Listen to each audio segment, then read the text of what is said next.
Here in Victoria, we are blessed with many areas that are special and unique, whether that be because of their biodiversity value, their significant cultural heritage, their stunning views, or their importance to the economy, tourism and local community.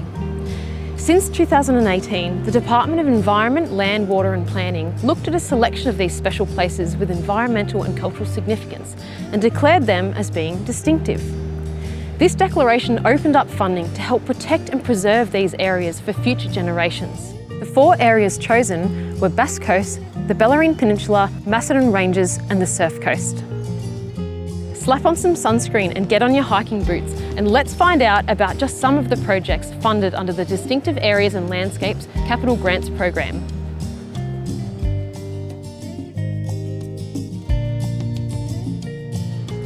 We're here at Point Impossible on the Surf Coast, a stunning beach landscape with enormous environmental, social, but most importantly cultural significance. And we're going to hear about a project that's currently working to protect this special place.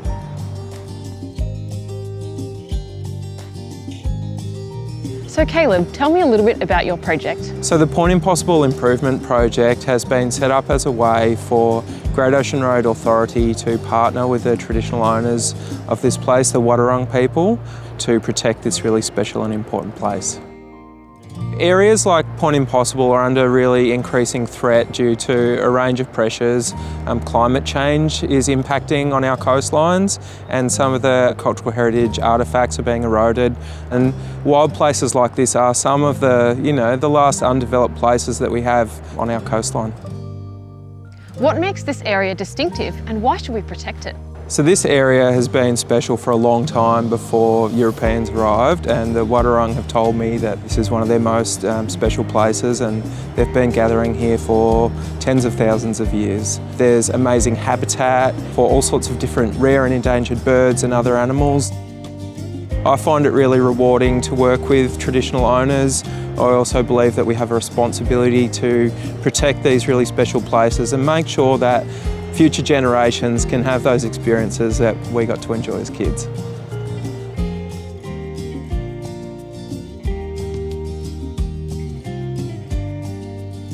Rehabilitation works are underway at the former Bellarine Basin, nestled in the heart of the Bellarine, to create a community space for people to enjoy and connect with nature.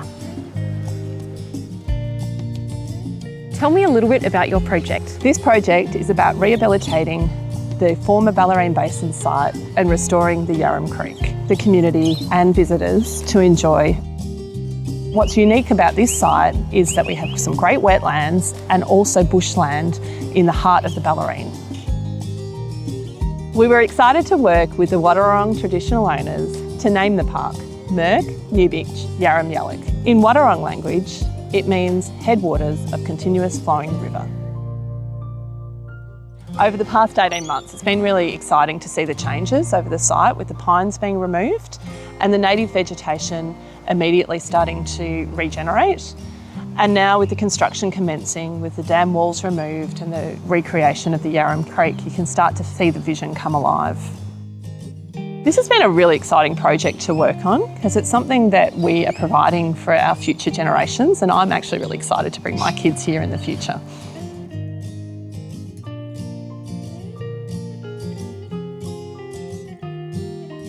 We're going to hear about a local conservation project aiming to protect this beautiful coastal ecosystem at the indented head foreshore overlooking the iconic Port Phillip Bay.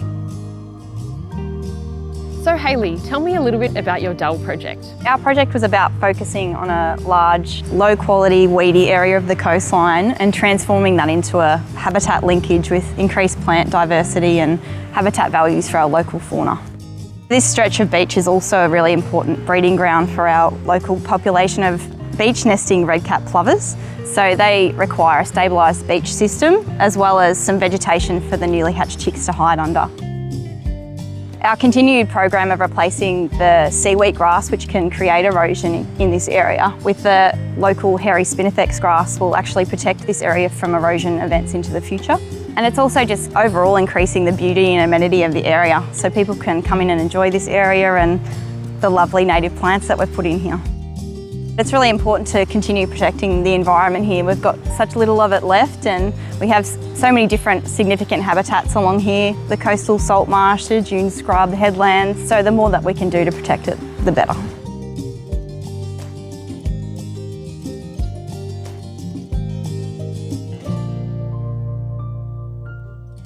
We're here at Earthwatch Australia's Kids Teaching Kids conference in Queenscliff on the Bellarine Peninsula. This is a fantastic event where local schools can come together to learn and engage in the natural environment, but most importantly, where students can teach each other about their local environmental issues. What do you hope the kids will get out of today? Kids Teaching Kids programs are all about bringing communities together and for young people to engage one another in environmental education and learning and environmental literacy in really creative, engaging ways. So they know how best to speak to their peers, and it's really to support our local communities and young Australians to connect with the environment in 4 iconic landscapes: the Bass Coast, the Surf Coast, here at the Bellarine Peninsula, and the Macedon Ranges. The impact of the Earthwatch Kids Teaching Kids program for 2020 through to 2022 has engaged 948 students directly and over 4,200 indirectly. So that's peers talking to other peers within their communities. 173 teachers have been involved directly in the program and 91 schools across Victoria. Why is it important for kids to get out in nature and engage with nature? The minute that you ask young people if they want to go outside, the answer is always yes. So let's listen to them and listen to their voices, not only for getting out into nature, but for protecting it and restoring it.